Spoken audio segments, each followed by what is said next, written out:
একই সাইজ? ও আচ্ছা আচ্ছা, এটা তলায় খাজানা ভরে ভর্তি আছে। আচ্ছা আচ্ছা, বার করো বার করো। এইভাবেই রাখা থাকে? হ্যাঁ হ্যাঁ, পমফ্রেট মাছ এগুলো তো রাখতে হবে, প্যাকিংয়ে থাকে না সব, এর থেকে আসে।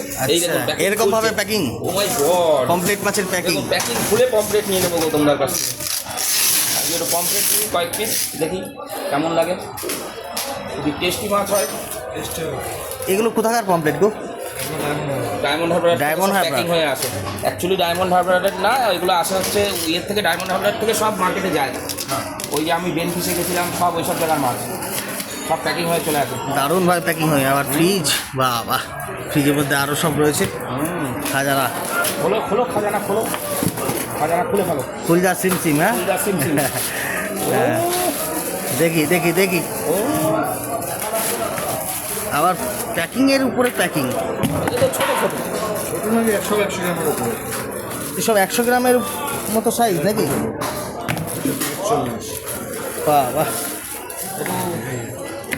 এই যে বড়, এই বেশি বার করো না। বলো। হ্যাঁ, এগুলো ওই লোকের তো বড়, এগুলো ওই লোক 650 টাকা করে দিচ্ছিল। আরে অতগুলো বার করো না, কিন্তু ওই ইয়ে অত লাগবে না, আমরা 5 জন লোক, 6টা মাছ হয়ে যাবে। 100 গ্রাম হবে ওজন? এ তো বরফেই জমে রয়েছে বাবা। বরফে কি লস হয়? সব কমপ্লিট। এই 6টায় হয়ে যাবে, ছাড়ো। 6 পিস। দেখুন এই যে মাছ এখানে বাইর করেছি, 6 পিস কমপ্লিট মাছ নিয়ে নেবো গৌতমদার কাছ থেকে, রাজুদার কাছ থেকে। আমার টুইটার করা থাকে।